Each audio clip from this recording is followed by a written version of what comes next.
ஆசிரியர் பெருமக்களுக்கு அன்பான வணக்கம். நாம் இன்றைக்கி என்ன பார்க்க போகிறோம் அப்படின்னா 9th ஸ்டாண்டர்ட் தமிழில் இருக்கிற இலக்கண பகுதி முழுவதுமாக இந்த ஒரே வீடியோவில் நம்ம ஃபாஸ்ட்டாக ரிவிஷன் முடிக்க போகிறோம். சரியா? என்னை பின்தொடர்ந்து பாருங்கள். நம்ம ஒவ்வொரு கிளாஸ்க்குரிய இலக்கண பகுதியை எக்ஸாம்குள்ளே ஃபாஸ்ட்டாக 6th 7th 8th 9th 10th அப்படின்னு ஃபாஸ்ட் ரிவிஷன் பண்ண போகிறோம். நீங்கள் இதை ஃபாலோ பண்ணுங்கள், உங்களுக்கு மிகவும் உபயோகமாக இருக்கும். இலக்கண பகுதியை பொறுத்த வரைக்கும் பார்த்திங்கன்னா நமக்கு டெட்டில் மோஸ்ட்லி நமக்கு புக்கில் இருக்கிற எக்ஸாம்பிள் மட்டும்தான் கேட்பாங்க. அதனால் புக்கில் இருக்கிறத கரெக்டாக நீங்கள் ஃபாலோ பண்ணி படிச்சுட்டு வாங்க. ஃபஸ்ட்டு நம்ம பார்க்க போகிற லெசன் வந்து பார்த்திங்கன்னா எழுத்து அளபடை. எழுத்து ஒன்று அளபடை. சரியா? இப்போ இதை பற்றி தான் இந்த டாபிக் தான் நம்ம பார்க்க போகிறோம். இப்போ நமக்கு இந்த லெசனில் எழுத்து அப்படின்னு பார்க்கும்போது நிறைய கொடுக்கல, சார்பெழுத்து மட்டும்தான் கொடுத்துருக்காங்க. இதில் எப்படி கொஸ்டின் வரும் அப்படின்னு பார்த்தீங்கன்னா, சார்பெழுத்து எத்தனை வகைப்படும் அப்படின்னு கேட்பாங்க. சார்பெழுத்து 10 வகைப்படும். சார்பெழுத்து 10 வகைப்படும். இது எல்லாருக்கும் உங்களுக்கு தெரியும் நினைக்கிறேன். தெரியலன்னா தெரிஞ்சுக்கிங்க. இப்போ அந்த சார்பெழுத்துக்கள் என்னென்ன அப்படின்னு பார்க்கலாம். உயிர்மை, ஆயுதம், உயிரிழபடை, ஒற்றளபடை, குற்றியலுகரம், குற்றியலுகரம், ஐகார குறுக்கம், அவுகார குறுக்கம், மகர குறுக்கம், ஆயுத குறுக்கம் அப்படின்ற ஒரு 10 சார்பெழுத்துக்கள் உள்ளன.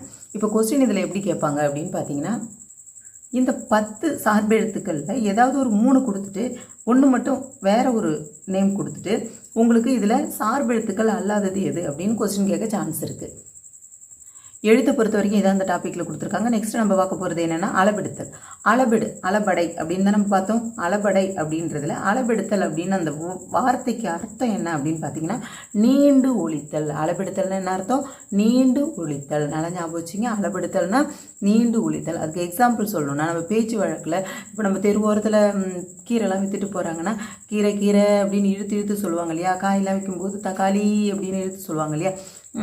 அது மாதிரி இப்போ அம்மா நம்ம கூப்பிடுவோம், அம்மா அப்படின்னு கூப்பிடுவோம், தம்பி அப்படின்னு கூப்பிட்றோம். அப்படி கூப்பிடும்போது நம்ம இழுத்து சொல்லும்போது அந்த லாஸ்ட்டில் வந்து நமக்கு உயிரெழுத்து போடுற மாதிரியான வார்த்தைகள் நீண்டு ஒழிக்கும் போது நமக்கு வரும். இப்போ பாருங்கள், அம்மா நமக்கு கொடுத்துருக்கிற எக்ஸாம்பிள் பார்க்கலாம்.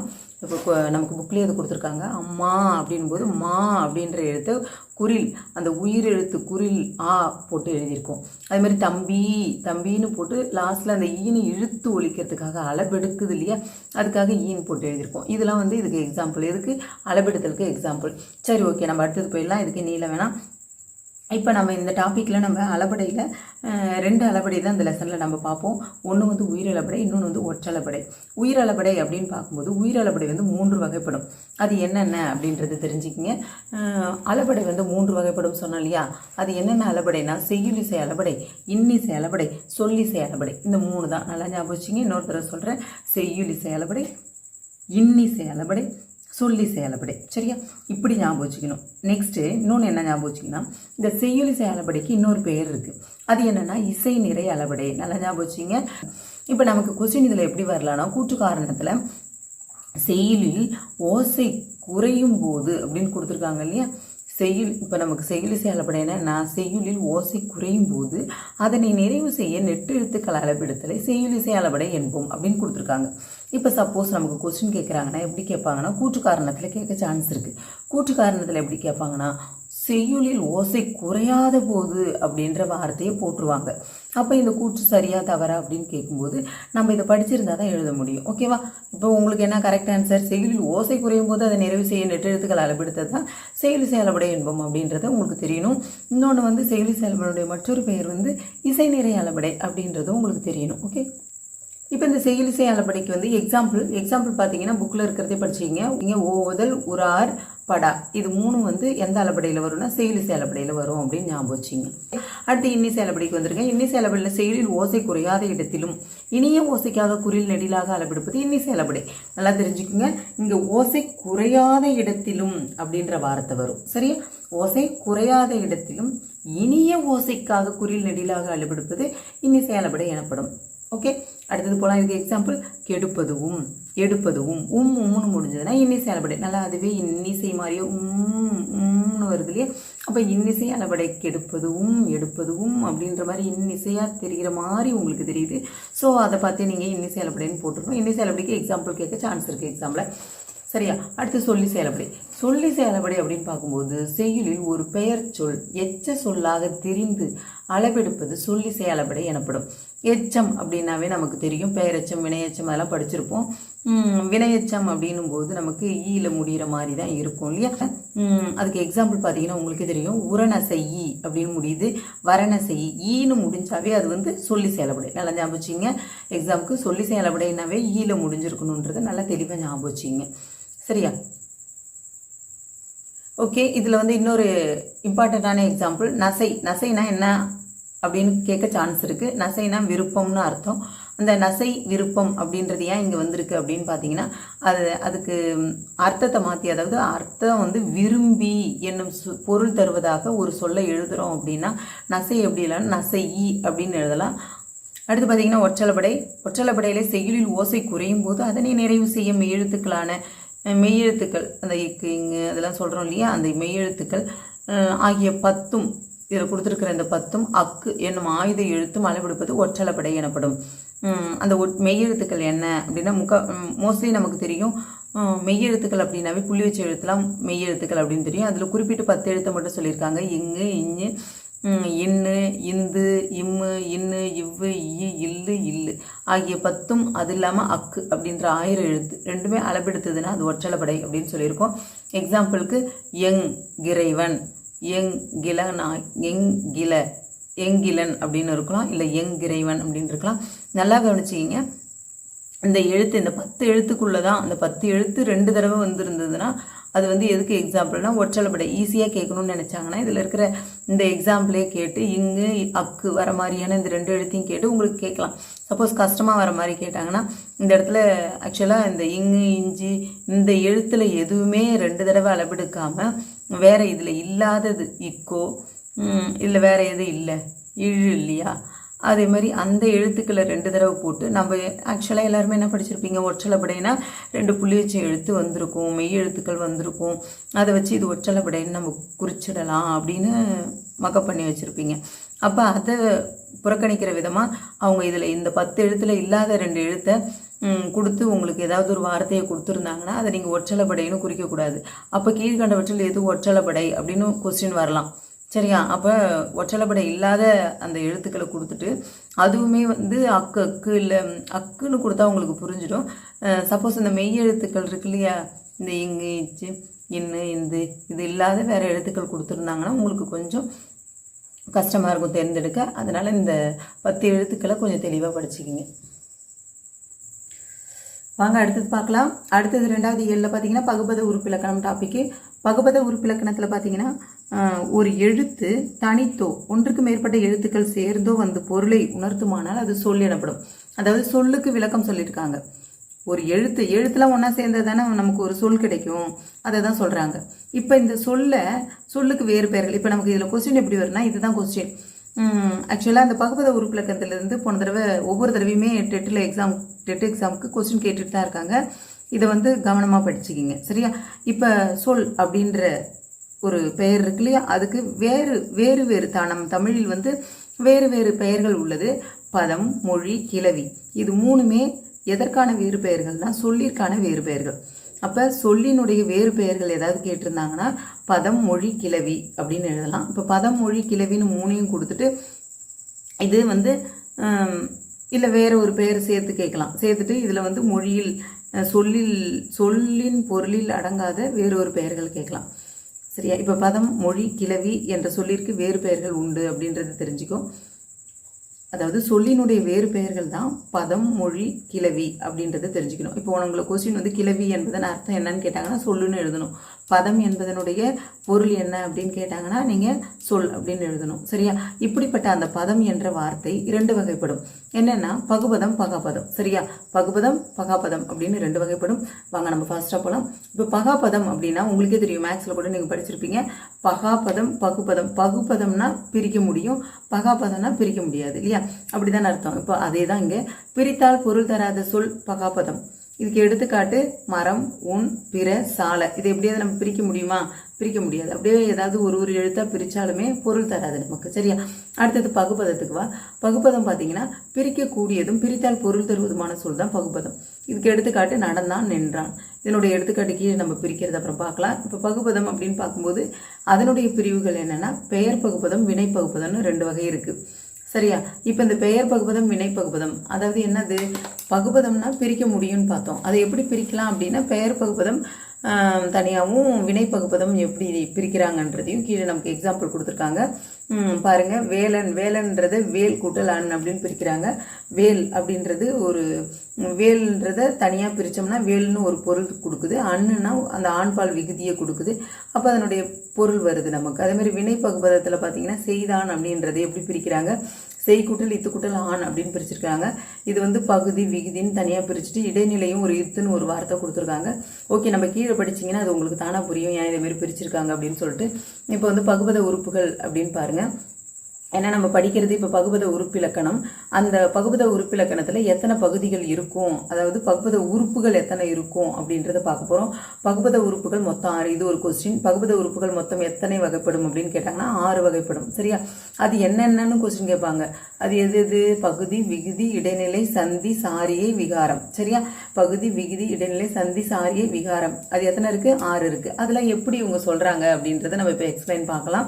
இப்போ பகுதி அப்படின்னா என்ன அப்படின்னா, ஒரு சொல் முதலில் நிற்கும். ஒரு சொல்லினுடைய ஒரு வார்த்தை இருக்குன்னா அந்த வார்த்தையில நம்ம பிரித்து சொல்லும்போது ஃபர்ஸ்டே வந்து நிற்கும். அதை எப்படி பிரிப்போம் அப்படின்னு பார்த்தீங்கன்னா, அந்த பகுதியை எப்படி பிரிக்கிறோம் அப்படின்னா, அந்த பகுதியை நம்ம பிரிக்கும்போது பகாபதமாக பிரிப்போம். அதை திரும்பவும் பிரிக்கவே முடியாது அப்படின்ற லெவலில் ஒரு வார்த்தையை பிரிச்சுடுவோம். அது எப்படி இருக்கும் மோஸ்ட்லினா, வினைச்சொல்லின் ஏவலாக அமையும். எப்படி இருக்கும்? வினைச்சொல்லின் ஏவலாக அமையும். கவனிங்க, இப்போ இந்த பகுதிக்குரிய டெஃபினிஷன் கொடுத்துட்டு இது வந்து கூற்று காரணத்தில் கேட்க சான்ஸ் இருக்குது. இது நல்லா கவனமாக பாருங்கள். ஒரு சொல்லின் முதலில் நிற்பது தான் பகுதி. இது வந்து முதநிலை அப்படின்னும் அழைக்கலாம். அப்போ பகுதியினுடைய இன்னொரு பெயர் என்னன்னு கேட்டால் முதநிலைன்றது எழுதணும். பகுதி வந்து எப்படி இருக்குன்னா பகாபதமாக தான் இருக்கும். வினை சொல்லின் ஏவலாகவும் அமையும். இதில் முக்கியமானது அந்த லாஸ்ட்ல இருக்கிறது தான் அடிக்கடி கேட்குற கொஸ்டின். வினை சொல்லின் ஏவலாக அமைவது தான் பகுதி அப்படின்றது தெரிஞ்சிருக்கணும். இதுக்கு வந்து எக்ஸாம்பிள் கொடுத்துருக்காங்க பாருங்க. இது ஒரு வார்த்தை, இது அதாவது ஒரு சொல்லு. இந்த சொல்லை எப்படி நம்ம பகுதியாக பிரிக்கலாம்னா, ஊரன் அப்படின்றதுல பகுதி எது வரும்னா ஊர்னு வரும். நடிகன் அப்படின்றதுல பகுதி வந்து நடின்னு வரும். மீதியை வந்து பிரிக்கணும், அண்ணெல்லாம் பிரிக்கணும். அடுத்து பார்த்தான் அப்படின்றதுல பார்ன்றது மட்டுமே நமக்கு பகுதியாக வரும். அடுத்து வரைந்தான்றதுல பகுதி வரை, மடிந்தார்ன்றது மடி, மகிழ்ந்தாள் அப்படின்றதுல மகிழ். இப்போ இது எல்லாமே வந்து ஏவலா வருது பாருங்க. நடி, இந்த ஊரு வேணா நமக்கு ஏவல் இருக்காம இருக்கலாம். மற்றதெல்லாம் பாருங்க, நடிக்க சொல்றோம் இல்லையா, ஏய் நடி அப்படின்னு சொல்றோம், ஏய் பார் அப்படின்னு சொல்றோம். வரை, மடி, அதாவது ஆர்டர் பண்றோம் ஒவ்வொருத்தரையும். அப்ப அந்த ஏவலாக வர்றது எல்லாமே பகுதி. இப்போ வந்து நம்ம ரிவிஷன் பண்ணுறது வந்து நீங்கள் புக்கு வச்சு தான் பார்த்து படிக்கணும்னு அவசியம் இல்லை. நீங்கள் ஏற்கனவே படிச்சிருந்தீங்கன்னா நான் ஃபாஸ்ட்டாக தான் ரிவிஷன் பண்ணுறேன். அப்படியே நீங்கள் செல்ஃபோனில் ஆன் பண்ணிவிட்டு நம்ம சேனலை ஆன் பண்ணிவிட்டு நான் சொல்கிறத நீங்கள் காதில் வாங்கினாவே உங்களுக்கு அப்படியே ரீகால் ஆகிட்டே வரும். கண்ணை மூடிக்கிட்டு நீங்கள் கேட்டிங்கனாவே உங்களுக்கு ரீகால் ஆகும். நீங்கள் அப்படியே ரிவிஷன் பண்ணிடலாம் சீக்கிரமாக. ஓகே, இப்போ விகுதி பாருங்கள். விகுதி என்பது ஒரு சொல்லினுடைய இறுதியில் வரும். அப்புறம் இதனை கடைநிலை அப்படின்னு அழைப்போம். இது வந்து பார்த்தீங்கன்னா திணை, பால், எண், இடம் ஆகியவற்றை காட்டுவதாக அமையும். நல்லா தெரிஞ்சுக்கிங்க. விகுதி வந்து சொல்லினுடைய இறுதியில் வரும். இதற்கு இன்னொரு பேர் கடைநிலை அப்படின்னு இன்னொரு பேர் இருக்கு விகுதிக்கு. இது எந்தெந்த இடத்துல நமக்கு காட்டும் அப்படின்னா திணை, பால், எண், இடம் ஆகியவற்றில் விகுதி வந்து வரும் அப்படின்னு சொல்றாங்க. அப்படி இங்கே நிறைய எக்ஸாம்பிள் கொடுத்துருக்காங்க. நான் கடகடன் ரீட் பண்ணுறேன், நீங்கள் காதில் வாங்கிக்கிங்க. சரியா? இப்போ வந்து பாருங்க, ஆண்பால் வினைமுற்று விகுதி அப்படின்னு இருந்ததுன்னா ஆண்பால் பால் வகையில் வரும்னு சொன்னோம் இல்லையா. இப்போ பாருங்க, ஆண்பால் வினைமுற்று விகுதி அப்படின்னு பார்க்கும்போது எக்ஸாம்பிள் வந்து அன் ஆண் அப்படின்னு வரணும். ஆக்சுவலாக விகுதினா கடைசியில் வர்றது தான் விகுதி. ஸோ அன் ஆண் அப்படின்னு வரணும் இல்லையா. அதுக்கு எக்ஸாம்பிள் வந்து நடந்தனன் படித்தான். இப்போ பாருங்க, நடந்தனன் நன்றது அன் வருதா, படித்தான் ஆண் வருதா, அவ்வளோதான். அதேமாரி பெயர்பால் வினைமுற்று விகுதி. பெயர்பால் வினைமுற்று விகுதியில் நமக்கு வரணும் என்ன விகுதி வரணும்னா அல்லு ஆளு. அப்போ இதுக்கு எக்ஸாம்பிள் என்ன சொல்லலாம், படித்தனல், பாடுகிறாள். அப்போ அல்லு ஆள் வருதா, அவ்வளோதான். அடுத்தது பெயர்பால் வினைமுற்று விகுதி, பலர்பால் வினைமுற்று விகுதி. பலர்பாலில் வந்து அரு ஆறு. இதுக்கு எக்ஸாம்பிள் நடந்தனர், பெற்றார். ஓகே, அடுத்து நெக்ஸ்ட் பாருங்க, ஒன்றன் பால் வினைமுற்று விகுதி. அதுக்கு தூ ரூ. இதனுடைய எக்ஸாம்பிள் பார்த்தீங்கன்னா தூவுக்கு நீந்தியது, போயிட்டுருக்கு, ரூவுக்கு போயிற்று. சரியா? அப்போ தூன்னு வருது, இது ரூன்னு வருது, அவ்வளோதான். அடுத்தது வந்து பாருங்க, பலவின்பால் வினைமுற்று விகுதி. அதுக்கு வந்து ஆ வரும். இது வந்து ஓடின. இதெல்லாம் நீங்கள் மெமரி பண்ணணும்னு அவசியம் இல்லை, நீங்களே புரிஞ்சுக்கிட்டு எழுத வேண்டியதான். சரியா? இதெல்லாம் உங்களுக்கு ஓரளவுக்கு தெரியும். கொஞ்சம் கஷ்டமானதை பார்க்கலாம். இப்போ பாருங்க, வியங்கோள் வினைமுற்று விகுதி அப்படின்னு வரதுல பார்க்கலாம். இப்போ வியங்கோள் வினைமுற்று விகுதி அப்படின்னு பார்க்கும்போது கா இய இயர் அப்படின்னு வரும். இது முக்கியமானது. கா இய இயர் அப்படின்றதுல என்ன எக்ஸாம்பிள் வரும்? இப்போ காவுக்கு பார்க்கும்போது வளர்க கா வருதா, அடுத்து ஈயவுக்கு பார்க்கும்போது வாழிய ஈய வருதா, அடுத்து இயர் அப்படின்னு பார்க்கும்போது வாழியர். அப்போ வளர்க வாழிய வாழியர் இப்படிலாம் வந்துச்சுன்னா அது என்ன வினைமுற்று விகுதி அப்படின்னா வியங்கோள் வினைமுற்று விகுதின்றதை நல்லா தெரிஞ்சுக்கிங்க.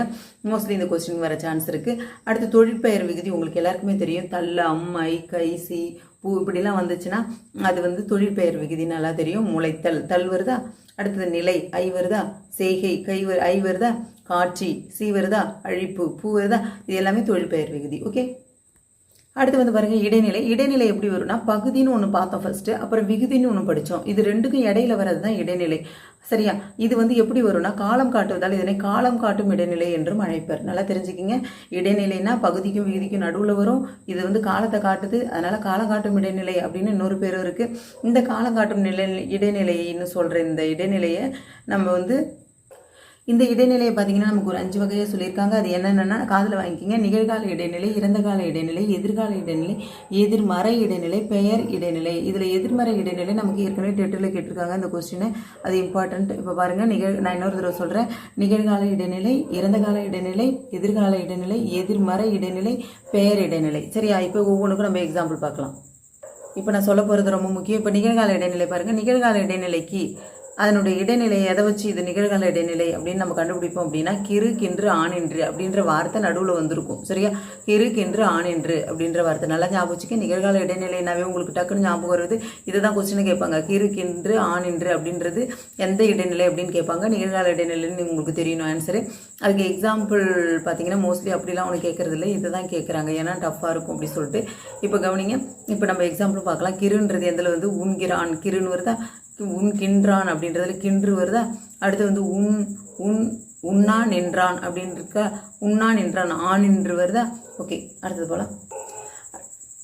அடுத்து பாருங்க இறந்த கால இடைநிலை. இறந்த கால இடைநிலைக்கு உங்களுக்கு என்னென்ன வரும் அப்படின்னா இத்து இட்டு இரு இன்னு அப்படிலாம் இருக்கிறதுலாம் இறந்த கால இடைநிலை. இதெல்லாம் கொஞ்சம் நீங்கள் அப்சர்வ் பண்ணி மெமரி பண்ணி தான் ஆகணும், ஏன்னா இப்படி தான் கொஸ்டினே வருது. இப்போ வந்து இத்து இட்டு இரு இன்னு இதெல்லாம் இறந்த கால இடைநிலை. சரியா, அடுத்து வந்து எதிர்கால இடைநிலை பாருங்க. இப்பு இவ்வு இதெல்லாம் ஈஸியாக தெரியும் உங்களுக்கு. இப்பு இவ்வு இதெல்லாம் பார்த்தீங்கன்னா உண்பான் வருவான் அப்படி அந்த பேரை உச்சரித்து நீங்களே ஒரு கொஸ்டின் எக்ஸாம்பிள் சொல்லி பார்த்தீங்கன்னா உங்களுக்கு தானாக தெரியும். சரியா, அப்போ வந்து எதிர்கால இடைநிலைக்கு இந்த கொஸ்டின்லாம் எக்ஸாம்பிள் கொடுத்து கேட்டாங்கன்னா நீங்கள் ஈஸியாக அடிச்சிடுவீங்க எதிர்கால இடைநிலைன்ட்டு. ஆனால் இப்போ இவ்வு என்ன இடைநிலைன்னு கேட்பாங்க. அப்போ தான் நீங்கள் வந்து கஷ்டப்பட்டு நீங்கள் ஏதாவது ஒரு எக்ஸாம்பிள் சொல்லி பார்த்து எழுதுவீங்க. சரியா, அப்போ இப்போ இவ்வுன்றது எதிர்கால இடைநிலை. அதேமாதிரி இத்து இட்டு இரு இன்னு அப்படிங்கிறது இறந்த கால இடைநிலை. அடுத்து எதிர்மறை இடைநிலைக்கு வந்து எதிர்மறை இடைநிலை. இதுதான், இது ஏற்கனவே கேட்ட கொஸ்டின். இது முக்கியமான கொஸ்டின். இல்லு அல்லு ஆ அப்படின்றது எதிர்மறை இடைநிலை. எதிர்மறை இடைநிலை இல்லு அல்லு ஆ அப்படின்றது ரொம்ப இம்பார்ட்டன்ட். சரி, ஓகே, இது வந்து புக்கு காட்டாமல் சொல்லிட்டேன். இங்கே கவனிங்க. எதிர்மறை இடைநிலை பாருங்கள், இது ரொம்ப ரொம்ப இம்பார்ட்டன்ட் கொஸ்டின். இது ஏற்கனவே டெட்டில் கேட்டிருக்காங்க. இல்லு அல்ல ஆ என்பனை எதிர்மறை இடைநிலைகள். இல்லு அல்ல ஆ அப்படிங்கிறது எதிர்மறை இடைநிலை. இல்லு மட்டும் கேட்டிருந்தாங்க போன தடவை. உண்டிலன் இந்த எக்ஸாம்பிள்லாம் கிடையாது, வெறும் இல்லு மட்டும் கேட்டு இது என்ன இடைநிலை கேட்டிருந்தாங்க. அப்போ தெரியணும் உண்டிலன் அப்படின்னு, உண்டிலனோ இல்லை ஏதோ ஒன்று ஞாபகப்படுத்தி நீங்கள் அதுக்கு தகுந்த மாதிரி எதிர்மறையானது அப்படின்னு சொல்லிட்டு ஞாபகம் வச்சுக்கணும். ஞாபகம் வச்சு நீ ஆன்சர் கரெக்டாக அடிக்கணும். இல்லை அல்ல ஆ அப்படின்றது எதிர்மறை இடைநிலை அப்படின்றது ஞாபகம் வச்சிங்க.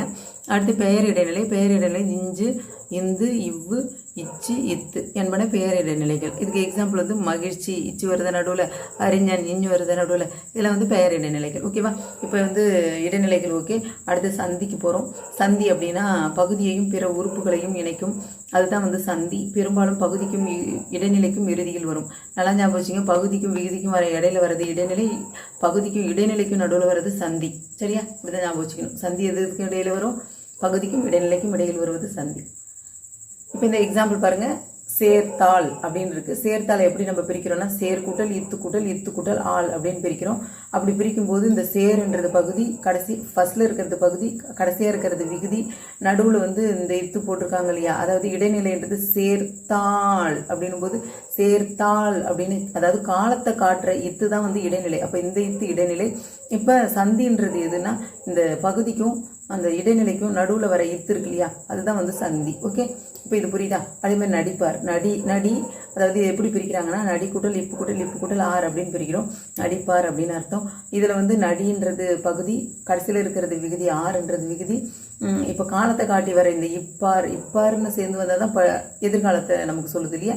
அப்போ இது காலத்தை காட்டுது. அப்போ அதுக்கு முன்னாடி இருக்கிறது இந்த இடைநிலைக்கும் பகுதிக்கும் இடையில இருக்கிறது தான் வந்து நமக்கு சந்தி. ஓகே, புரியுது எல்லாத்துக்கும்? படிக்கின்றான், படி கூட்டல் இக்கு கூட்டல் கிரு கூட்டல் ஆண் அப்படின்னு வருது. இதில் வந்து கிரு கின்று ஆண் இன்று அது ஏற்கனவே நம்ம பார்த்தோம் நிகழ்கால இடைநிலைன்ட்டு. அப்போ கிருன்றது இடைநிலை நல்லா தெரியும் உனக்கு. அடுத்து வந்து பகுதி, இது இடைநிலை, இதுக்கு நடுவில் இருக்கிறது சந்தி. ஓகே, அடுத்து சாரியைக்கு வாங்க. சாரியை அப்படின்னு பார்க்கும்போது பகுதி விகுதி இடைநிலையை சார்ந்து வரும். பகுதி விகுதி இடைநிலை மூணையுமே சார்ந்து வர்றது சாரியை அப்படின்னு சொல்கிறாங்க. பெரும்பாலும் இடைநிலைக்கும் விகுதிக்கும் இடையில் வருவது சாரியை. நல்லா ஞாபகம் வச்சுக்கோ. பகுதிக்கும் இடைநிலைக்கும் நடுவில் வந்ததுன்னா சந்தி, அதுவே இடைநிலைக்கும் விகுதிக்கும் இடையில வந்ததுன்னா சாரியை. ஓகே, ஞாபகம் இருக்கா? இந்த டாபிக் வந்து நல்லா படிச்சுட்டு போங்க. ஏன்னா இந்த டாபிக் வந்து ரொம்ப ரொம்ப இம்பார்ட்டன்ட். ஒன்றும் இல்லை 2 கொஸ்டினும் கேட்டுடுறாங்க. ஓகே, நெக்ஸ்ட் நம்ம விகாரம் பார்க்கலாம். விகாரம் அப்படின்னு பார்க்கும்போது விகாரம் என்பது தனி உறுப்பு அன்று. இது வந்து பகுபத. ஓகே, அடுத்தது நம்ம வந்து விகாரம் பார்க்கலாம். விகாரம் என்பது தனி உறுப்பு அன்று. நல்லா ஞாபகம் வச்சுக்க, விகாரம் என்பது தனி உறுப்பு அன்று. இது வந்து கூற்று காரணத்தில் கேட்க சான்ஸ் இருக்கு. இது பகுபத உறுப்புகளில் பகுதியிலும் சந்தியிலும் ஏற்படும் வடிவ மாற்றமே ஆகும் அப்படின்னு சொல்றாங்க. விகாரம் என்பது ஒரு வடிவ மாற்றம், அவ்வளவுதான். இது என்னன்னா திரியும் அந்த சொல் வந்து அந்த வார்த்தை எழுத்து வந்து திரிஞ்சதுன்னா அது வந்து விகாரம் அப்படின்னு சொல்றோம். அதுதான் இங்க சொல்லியிருக்காங்க பாருங்க. நில் என்பது, அதாவது ஒரு எக்ஸாம்பிள் கொடுத்துருக்காங்க. நின்றான் அப்படின்றத எப்படி நம்ம பிரிப்போம்? நின் கூட்டல் இரு கூட்டல் ஆண் அப்படின்னு பிரிப்போம். நின்னுன்னு நமக்கு மீனிங் வந்து எப்படி வரும்? நில்லு அப்படின்றது தான் நின்னு வரும் இல்லையா. நில் அப்படின்னு தானே சொல்லுவோம். அப்போ நில்லுன்றது தான் நமக்கு வந்து எப்படி வந்திருக்கு? நின் அப்படின்னு வந்திருக்கு. அப்ப நில் என்பது நின் என்று மாறியுள்ளது. இது மாதிரி தெரியறது தான் நமக்கு விகாரம் அப்படின்னு சொல்றாங்க. ஓகே, இப்போ விகாரம் என்னன்னு தெரிஞ்சிச்சா? நெக்ஸ்ட் நம்ம வந்து எழுத்து பேருக்கு போகலாம். கவனிங்க, இது ஒரு இம்பார்ட்டன்ட் கொஸ்டின். எழுத்து பேரு பகுபத உறுப்புகள்ல இது வராது அப்படின்னு சொல்றாங்க. பகுபத உறுப்புகள் எத்தனை நம்ம பார்த்தோம்? 6 பார்த்தோம் இல்லையா. பகுதி விகுதி என்னென்ன பார்த்தோம் சொல்லுங்க பார்ப்போம். பகுதி விகுதி இடைநிலை சந்தி சாரியை விகாரம் இதெல்லாம் பார்த்தோம் இல்லையா. ஓகே, இப்போ வந்து இந்த பகுபத உறுப்புகள்லேயே வராது. பகுதிக்கும் விகுதிக்கும் நடுவில் இருக்கும், காலத்தையும் உணர்த்தாது. இப்படி வர்றது தான் எழுத்து பேரு அப்படின்னு சொல்றாங்க. எக்ஸ்ட்ரா ஏதோ ஒரு வார்த்தை ஏதோ ஒரு எழுத்து எக்ஸ்ட்ரா வந்துச்சுன்னா அதுதான் எழுத்து பேர். சரியா? பெரும்பாலும் எதுதான் எழுத்து பேரா வரும் அப்படின்னு பாத்தீங்கன்னா இத்து மட்டும்தான் எழுத்து பேரா வரும். சாரிய இடத்துல இத்து வந்ததுன்னா அது எழுத்து பேரு அப்படின்னு சொல்றாங்க. ஓகே, நமக்கு ஒரு எக்ஸாம்பிள் கொடுத்துருக்காங்க பாருங்க. செய்யாதே எப்படி பிரிக்கிறாங்க? செய் கூட்டல் ஈ கூட்டல் ஆ கூட்டல் இத்து கூட்டல் ஏ அப்படின்னு பிரிக்கிறாங்க இல்லையா. அதுதான் இங்க இருக்கு. இப்போ வந்து செய் அப்படின்றது நமக்கு பகுதி நல்லா தெரியும். ஏன்றது விகுதின்னு தெரியும். ஏ அப்படின்றது எப்படின்னா ஆக்சுவலா முன்னிலை ஒருமை ஏவல் வினைமுற்று விகுதி. செய்யாதே அப்படின்னு முன்னாடி இருக்கிறவங்கள பார்த்து தான் நம்ம சொல்லுவோம். அதனால முன்னிலை ஒருமையா ஒத்தையில இருக்கிறவங்கள தான் சொல்லுவோம். அதனால ஒருமை ஏவல்னா ஆர்டர் போடுற மாதிரி நம்ம சொல்றோம். அதனால இது வந்து வினைமுற்று விகுதி அப்படின்னு சொல்றோம். சரியா? அப்ப இது வந்து நமக்கு தெரிஞ்சிச்சு. அதனால தான் இங்க முன்னிலை ஒருமை ஏவல் வினைமுற்று விகுதி அப்படின்னு எழுதியிருக்காங்க. நெக்ஸ்ட் வந்து செய்யாதே அப்படின்றது தான் நமக்கு இடைநிலை காலத்தை குறிக்குது. அதனால எதிர்மறை இடைநிலை. செய்யாதேன்னு எதிர்காலத்தில் தான் சொல்றோம். அதனால எதிர்மறை இடைநிலை அப்படின்னு குறிச்சிருக்கோம். இப்போ வந்து நம்ம இன்னொன்று என்ன படித்தோம்? பகுதிக்கும் இடைநிலைக்கும் இடையில வந்ததுன்னா அது என்னன்னு படித்தோம்? சந்தின்னு படித்தோம். அப்போ ஈ வந்து சந்தி. ஓகே, அதுக்கப்புறம் இடைநிலைக்கும் விகுதிக்கும் இடையில வந்ததுன்னா என்னன்னு படித்தோம்? சாரியைன்னு படித்தோம். ஆனால் நம்ம இங்கே எழுத்து பேரில் என்ன படிச்சிருக்கோம்? சாரிய இடத்துல இத்து வந்ததுன்னா அது என்னன்னு சொல்லுவோம்? எழுத்து பேரு. ஞாபகம் வச்சுங்க, சாரிய இடத்துல இத்து வந்ததுன்னா எழுத்து பேரு. ஓகே, அடுத்தது நம்ம பார்க்க போகிறது என்ன அப்படின்னு பார்த்தீங்கன்னா தொடர் இலக்கணமும் ஆகு பேரும் பார்க்க போகிறோம். இப்போ தொடர் இலக்கணம் அப்படின்னா ஒன்றும் இல்லை, இங்கே நிறைய கொடுத்துருப்பாங்க. இதெல்லாம் ரொம்ப கன்ஃபியூஸ் பண்ணிக்காதீங்க. ஒரு தொடர் அப்படின்னா இலக்கணத்தில் ஒரு தொடர் அப்படின்னா என்ன இருக்கணும் அப்படின்றது தெரிஞ்சுக்கிங்க. ஒரு தொடர்னா என்ன இருக்கணும்? எழுவாய் பயனிலை செயல்படு பொருள் இதெல்லாம் இருக்கணும் இல்லையா. அப்போ எழுவாய் பயனிலை செயல்படு பொருள் அப்படின்றதுனா ஒரே எக்ஸாம்பிளை வச்சு நம்ம முடிக்க போகிறோம். சரியா? இப்போ எழுவாய் அப்படின்னா என்ன அப்படின்றது நமக்கு இப்போ ஒரு எக்ஸாம்பிள் பார்க்கலாம். ஒரு பெயர் சொல்லு தான் நம்ம எழுவாய் அப்படின்னு சொல்லுவோம் இல்லையா. இப்போ இந்த எக்ஸாம்பிள் பாருங்க, நமக்கு புக்கில் இருக்கிறதே பார்ப்போம். இப்போ மீனா கனகாமரத்தை சூடினாள் அப்படின்னு இருக்கு இல்லையா. இப்போ மீனான்றது பெயர் சொல், இதுதான் எழுவாய். சரியா? பெயர் சொல்லை குறிக்கிறது தான் எழுவாய். சூடினால் அப்படிங்கிறது பயனிலை. அதை சூடுறதுனால தானே பயனு, அதை எழுத்தே முடியுது. சூடினால் அப்படின்றது பயனிலை. சரியா? எதை சூடினால் அப்படின்ற கொஸ்டினுக்கு ஆன்சராக வந்ததுன்னா கனகாம்பரத்தை அப்படின்ற ஆன்சர் வரும். அப்போ அதுதான் வந்து செயல்படு பொருள். ஓகேவா? இந்த ஒரு வார்த்தையிலே இவ்வளோ பெரிய பேராகிராஃப் முடிஞ்சு போச்சு இந்த ஒரு லைன்லேயே. இப்போ மீனா கனகாம்பரத்தை சூடினால் அப்படின்றதுல எழுவா இருக்கு, அண்டு பயனிலை இருக்கு, மற்றும் என்ன இருக்கு, செயல்படு பொருள் இருக்கு. ஓகே ஓகே நெக்ஸ்ட் பாருங்க, அடைமொழி. அடைமொழி அப்படின்றது நம்ம இங்கிலீஷில் வந்து அட்வர்ப், அட்ஜெக்டிவ் அப்படின்னு படிப்போம் இல்லையா? அது மாதிரி தான். இப்போ பாருங்க, நல்ல நூல் ஒன்று படித்தேன். இந்த நூல் ஒன்று படித்தேன் அப்படின்னு சொல்லலாம். அதை பாருங்க, மிகைப்படுத்தி நல்ல நூல் ஒன்று படித்தேன் அப்படின்னு சொல்றாங்க. பாருங்க, அந்த பெயரை வந்து என்ன பண்றாங்க, மிகைப்படுத்தி சொல்றாங்க. ஸோ அதனால இது வந்து பெயரடை அப்படின்னு சொல்றோம். அதே மாதிரி இன்னொரு எக்ஸாம்பிள் பாருங்க, மகிழ்நன் மெல்ல நடந்தான் அப்படின்னு ஒரு எக்ஸாம்பிள் சொல்லியிருக்காங்க. மகிழ்நன் மெல்ல நடந்தான், மகிழ்நன் வந்தான் அப்படின்னு சொல்லலாம். சரி, மகிழ்நன் மெல்ல வந்தான் அப்படின்னு சொல்றாங்க. மகிழ்நன் வந்தான் அப்படின்னு சொல்லலாம், ஆனா மெல்ல வந்தான் அப்படின்னு சொல்றாங்க. அப்ப அவனுடைய நடையை வந்து மிகைப்படுத்தி மெதுவாக தான் வரான் அப்படின்ற மாதிரி சொல்றாங்க இல்லையா? அப்ப இது வந்து எதனுடைய அடை, வந்தானுடைய அடையா மெல்ல வந்திருக்கு. ஸோ சரி, வந்தான்றது என்ன, வந்தானுடைய அடையா மெல்ல வந்திருக்கு. அப்ப வந்தான்றது என்ன, வினை சொல் இல்லையா? அப்ப அந்த வினையை குறிக்கிற மாதிரி மெல்லன்ற வார்த்தை வந்ததுனால இது வினையடை. அடுத்து வாங்க, ஆகுபெயர். இதுதான் ரொம்ப ரொம்ப முக்கியம். ஆகுபெயர் அப்படின்னு பார்க்கும்போது நம்ம எக்ஸாம்பிள் மட்டும் முக்கியமானது அப்படியே பார்த்துட்டு போயிடும். ரொம்ப டீட்டெயிலாக என்ன வேணாம், உங்களுக்கு என்ன எக்ஸாமுக்கு ஓரியன்டாக வருமோ அதை மட்டும் சொல்கிறேன். இப்போ நல்லா கவனிங்க. ஃபஸ்ட்டு ஒரு 2 மட்டும் சொல்கிறேன், அதுக்கப்புறம் வந்து உங்களுக்கு எப்படி ஷார்ட்டாக ஞாபகம் வச்சுக்கிறதுன்றது உங்களுக்கு நான் சொல்லிடுறேன். இப்போ ஃபஸ்ட்டு பாருங்கள், பொருளாகு பெயர் இல்லைன்னா முதலாகு பெயர். பொருளாகு பெயருடைய இன்னொரு பெயர் தான் முதலாகு பெயர். ஓகேவா?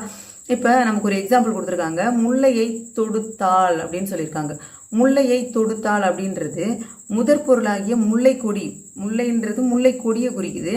ஆனால் அதனுடைய சினை உறுப்பாகிய, அதாவது சினைனா அதனுடைய பார்ட்ஸ், அது வந்து எது, பூவை தானே நம்ம தொடுக்க முடியும். அந்த பூவை தொடுத்தாள், முல்லை பூவை தொடுத்தாள்ன்றதுக்கு பதிலாக முல்லையை தொடுத்தாள் அப்படின்னு சொல்லியிருக்காங்க. அப்போ அந்த முல்லை கொடி வந்து அந்த பூவுக்கு ஆகி வர்றதுனால, பூவுன்ற மாதிரி ஆகி வர்றதுனால அது பொருளாக பெயர். அப்போ இந்த பூன்ற இந்த பொருளுக்கு ஆகி வர்றதுனால அதை பொருளாக பெயர் அப்படின்னு சொல்கிறோம். சரியா? இப்போ இதை ஞாபகம் வச்சிங்க. இது வந்து நல்லாவே ஞாபகம் வச்சிங்க, முடிஞ்ச மெமரி கூட பண்ணிக்கிங்க. இது மோஸ்ட்லி அடிக்கடி வர கொஸ்டின். நெக்ஸ்ட் வந்து பாருங்க, இடவாகு பெயர். இதெல்லாம் வந்து நீங்கள் ஈஸியாக ஞாபகம் வச்சுக்கலாம். ஒரு இடத்த குறித்து, வகுப்பறை சிரித்தது. வகுப்பறை சிரிக்குமா? வகுப்பறையில் இருக்கிற மாணவர்கள் தான் சிரிப்பாங்க இல்லையா? அப்போ வகுப்பறைன்றது ஒரு இடம். ஷார்ட்டாக ஞாபகம் வச்சிங்கன்னா வகுப்பறைன்றது ஒரு இடம், அதனால இது இடவாகு பெயர் அப்படி ஞாபகம் வச்சுக்கோ. அடுத்து வந்து கார் அறுத்தான் அப்படின்னு இருக்கு. கார் அறுத்தான் அப்படின்றது இந்த இடத்துல கார் காலத்தை குறிக்கும். சரியா? கார் காலத்தை குறிக்கும், அதனால இது காலம் வந்திருக்கு இல்லையா? காலம் வந்ததுனால காலவாகு பெயர் அப்படி ஞாபகம் வச்சிங்க. அடுத்து மறுகொழுந்து நட்டான். மறுகொழுந்து அப்படிங்கிறது நமக்கு வந்து அதனுடைய சினை உறுப்பு. அது வந்து அந்த செடிக்கே ஆகி வர்றதுனால அது சினை, அதாவது மறுகொழுந்துன்றது அதனுடைய கிளையில் வர பார்ட்ஸு. அப்போ அது வந்து மறுகொழுந்துன்றது சினை ஆகு பெயரில் வரும் அப்படின்னு ஞாபகம் வச்சிங்க. அடுத்து மஞ்சள் பூசினான். மஞ்சள் கலர் வந்தாவே அது பண்பு பெயர்னு உங்களுக்கு தெரியும். இந்த இடத்துல வர்றதுனால இது பண்பு ஆகு பெயர்னு ஞாபகம் வச்சிங்க. அடுத்து வற்றல் தின்றான். வற்றல் தொழில் பெயரில் வரும் இல்லையா? அல்லுலாம் முடிஞ்சிடும், அல்லு அம்மு கை அதெல்லாம் முடிஞ்சதுன்னா தொழில் பெயர். அப்போ இது தொழிலாளருக்கு பெயர்னு ஞாபகம் வச்சிங்க. அடுத்து வானொலி கேட்டு.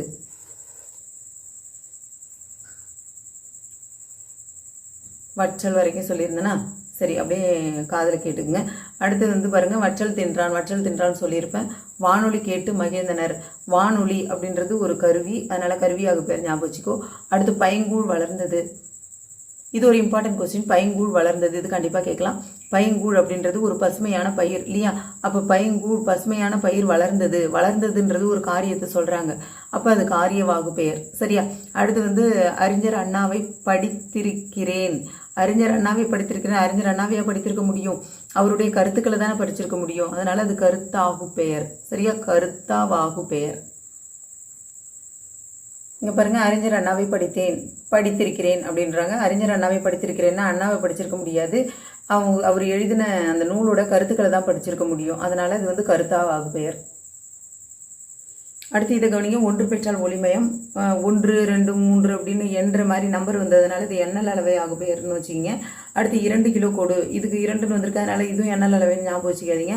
கிலோன்ற வார்த்தையை கவனிங்க. கிலோன்றது 1 கிலோ எடுப்பாங்க, 2 கிலோ எடுப்பாங்க, 3 கிலோ எடுப்பாங்க இல்லையா, எடுத்து தானே கொடுப்பாங்க, அதனால எடுத்தல் அளவையும் ஞாபகம் வச்சுங்க. எடுத்தல் அளவை ஆகு பெயர். அடுத்து அரை லிட்டர் வாங்கு. அரை லிட்டர் வாங்கு அப்படின்னா இப்படி முண்டு தான் கொடுப்பாங்க, அது முகத்தல், முகந்து கொடு அப்படின்னு சொல்லுவாங்க. லிட்டர் வந்து தண்ணி வந்து முகந்து தானே கொடுப்போம். 1 லிட்டர் தண்ணீர், 2 லிட்டர் தண்ணீர், இல்லை 1 லிட்டர் பால், 2 லிட்டர் பால், அப்படி முகத்தல், அதனால முகத்தல் அளவை ஞாபகம் வச்சுங்க. அடுத்து 5 மீட்டர் வெட்டினான். மீட்டர்னா நீட்டான அளவை தானே சொல்லுவோம். ஸோ அதனால நீட்டல் அளவை ஆகு பெயர். ஓகே, அடுத்தது வாங்க துணை வினைகள் பார்க்கலாம். 4வது இயல்ல துணை வினைகள் அப்படின்னு பார்க்கும்போது வினையோட வகைகளை சொல்லியிருக்காங்க பல வகையா. அது என்னன்னா தனிவினை, கூட்டுவினை அப்படின்ற டாபிக் நம்ம கொடுத்துருக்காங்க. ஷார்ட்டாக உங்களுக்கு புரிகிற மாதிரி சொல்கிறேன். தனிவினை அப்படின்னும் போது ஒரு தனியாக ஒரு வினைச்சொல் வந்தது அப்படின்னா, இப்போ படி அப்படின்றது ஒரு தனியான ஒரு வினைச்சொல் தான் இல்லையா. படின்றது ஒரு தனியான ஒரு சொல். அப்போ அந்த படின்றது தனியாக வந்திருக்கிறதுனால அது தனி வினை அடிகளை கொண்ட வினைச்சொல்லாக இருக்கிறதுனால அது தனிவினை, அவ்வளோதான். சரியா. அதே தான் எக்ஸாம்பிள் வந்து படியுங்கள்னாலும் ஒரு தனியான எழுத்து தான். அது தனியாக பிரித்து 2 எழுத்தாலும் பிரிக்க முடியாது. படிக்கிறார்கள்னாலும் அதுவும் தனியாக ஒரு எழுத்து தான். சரியா, எழுத்து கிடையாது, ஒரு தனியாக ஒரு சொல்லு தான். சரியா, படி என்பது ஒரு சொல்லு, படியுங்கள் ஒரு சொல்லு, படிக்கிறார்கள் என்பது ஒரு சொல்லு. இது எல்லாமே ஒரு வினையை குறிக்கிறதுனால இது தனிவினை, அவ்வளோதான். அப்படியே இதை கவனிங்க. கூட்டுவினைனா ஆசைப்பட்டேன், ஆசை தனியாக பட்டேன் தனியாக பிரிக்க முடியும். அப்போ இது தனித்தனியான வார்த்தைகள் வந்து ஒன்றா சேர்ந்து கூட்டுவினையை கொடுக்கறதுனால இது கூட்டுவினை. சரியா, கண்டு பிடித்தார்கள், கண்டு தனியாக பிடிக்கலாம், பிடித்தார்கள் தனியாக பிரிக்கலாம். ரெண்டுமே வினைச்சொல் தான். அந்த வினைச்சொல் ரெண்டும் ஒன்றா சேரும்போது கூட்டுவினை. தந்தி அடித்தேன், அதே மாதிரி முன்னேறினோம், இதெல்லாம். சரியா, ஓகே, இதுதான் இம்பார்ட்டன்ட் பாருங்க. முதல் வினையும் துணை வினையும் எப்படி நம்ம படிக்கிறோம் அப்படின்னு பாருங்க. நான் படம் பார்த்தேன் அப்படின்னு இருக்கு இல்லையா, கண்ணன் போவதை பார்த்தேன் அப்படின்னு இருக்கு. இப்போ இது ரெண்டுமே ஒரு லைனு, 2 வரிகள். ஓகே, இந்த முதல் வினையும் துணை வினையில நல்லா கவனிங்க. நான் படம் பார்த்தேன், கண்ணன் போவதை பார்த்தேன் அப்படின்றதுல இந்த பார்த்தேன் அப்படிங்கிறதுல நம்ம கண்ணால் பார்க்குற ஒரு செயலை குறிக்குது இல்லையா, அப்படிதானே. அப்படியே அடுத்த ஒரு எக்ஸாம்பிள் பாருங்க. ஓட பார்த்தேன், எழுதி பார்த்தேன் அப்படின்னு இருக்கு. அப்போ பார்த்தேன்றது இது பார்க்கறத குறிக்குதா? இல்லை இல்லையா. ஓட பார்த்தேன்னா ஓட முயற்சித்தேன், எழுதி பார்த்தேன்னா எழுதி பார்க்குறேன், என்ன சோதிக்கிறேன் அப்படின்னு அர்த்தம் இல்லையா. அப்போ நமக்கு அந்த முதல் வினையை சார்ந்து துணை வினை வருது இல்லையா. இது வந்து ஓட, எழுதி அப்படிங்கிறது ஒரு முதல் வினை, அந்த முதல் பொருள். அப்போ இந்த முதல் எழுத்தை சார்ந்து 2வது துணை வினை வருது இல்லையா. அப்போ இது துணை வினை, இது முதல் வினை. அப்போ இதை சார்ந்து அதனுடைய அர்த்தம் நம்ம தமிழில் மாறுபடுது அப்படின்றது தான் இங்கே முதல் வினையும் துணை வினையும் பற்றி கொடுத்துருக்காங்க.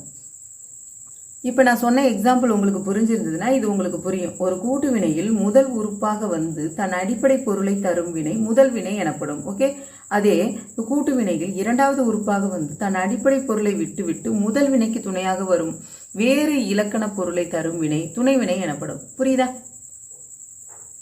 அடுத்து நம்ம எக்ஸாம் கொஸ்டின் பார்த்தீங்கன்னா தமிழில் ஏறத்தாழ 40 துணை வினைகள் உள்ளன அப்படின்றது தெரிஞ்சுக்கிங்க. எத்தனை துணை வினைகள் இருக்கு? 40 துணை வினைகள் இருக்கு. சில டைம்ல அது முதல் வினையாக கூட செயல்பட வாய்ப்பு உள்ளது. சரியா, அடுத்தது பாருங்க வல்லின மிகுமிடங்கள். இது ரொம்ப ரொம்ப ரொம்ப முக்கியமான டாபிக். நான் சொல்றதை மட்டும் பார்த்துங்க, ஈஸியா இருக்கும். கவனிங்க. வல்லெழுத்துக்கள் கச தப ஆகிய 4 மொழிக்கு முதலில் வரும். எது மொழிக்கு முதலில் வரும்னா கசதப இல்லையா.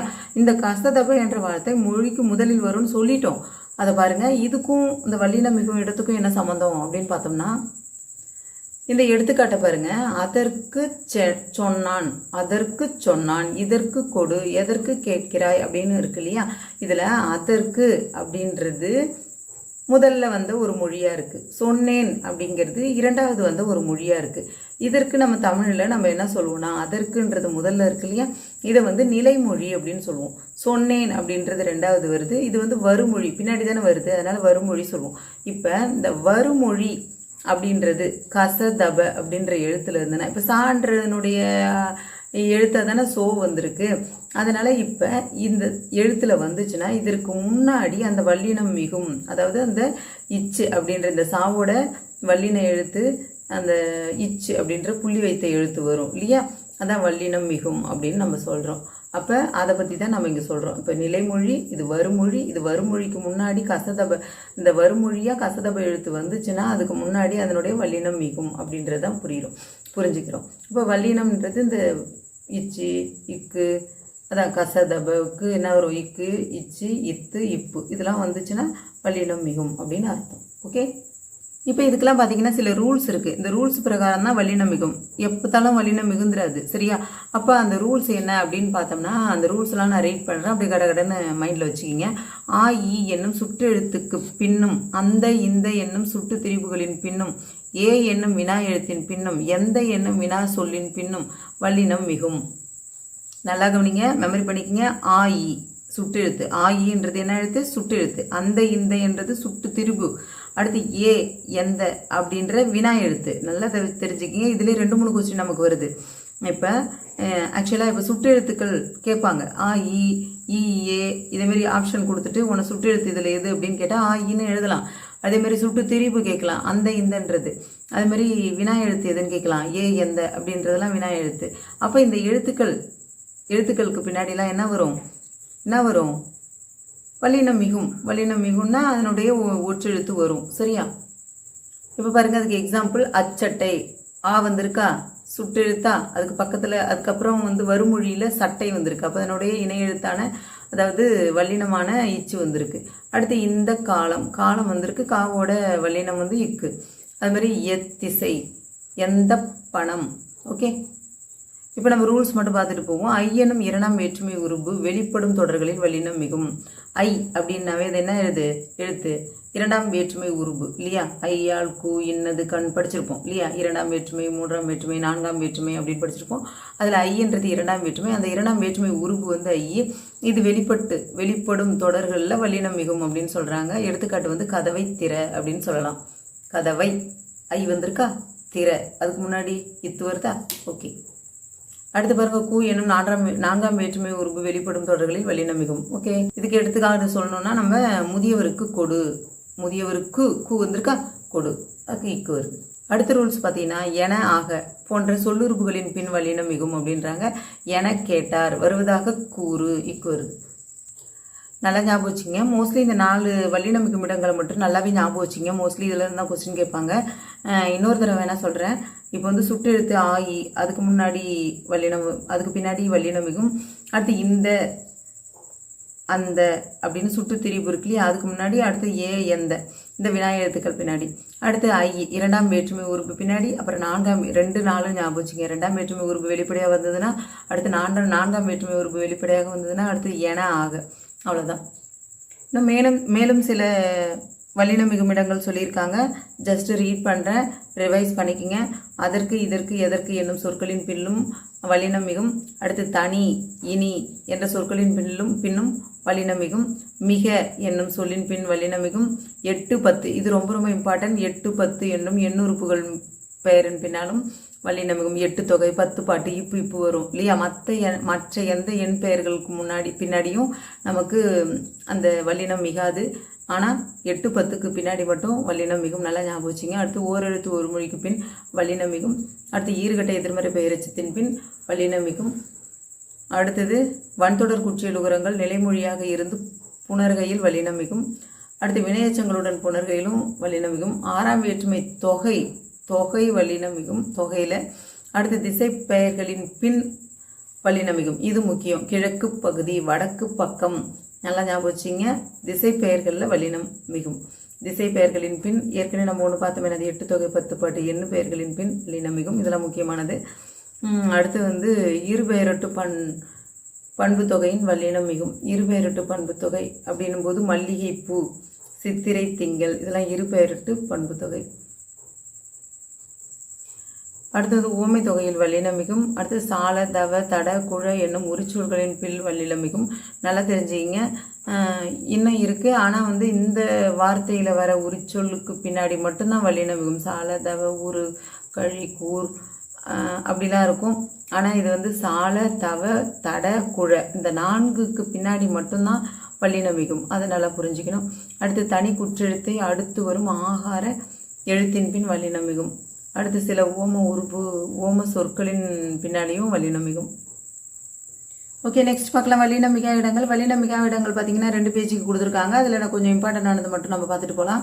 இப்போ பாருங்கள், வல்லினம் எங்கெங்கே வராது, அதாவது நிலைமொழிக்கும் வருமொழிக்கும் இடையில புள்ளி வச்சு எழுத்து எங்கெங்கே வராது அப்படின்றத மட்டும் தான் நம்ம பார்க்க போகிறோம்.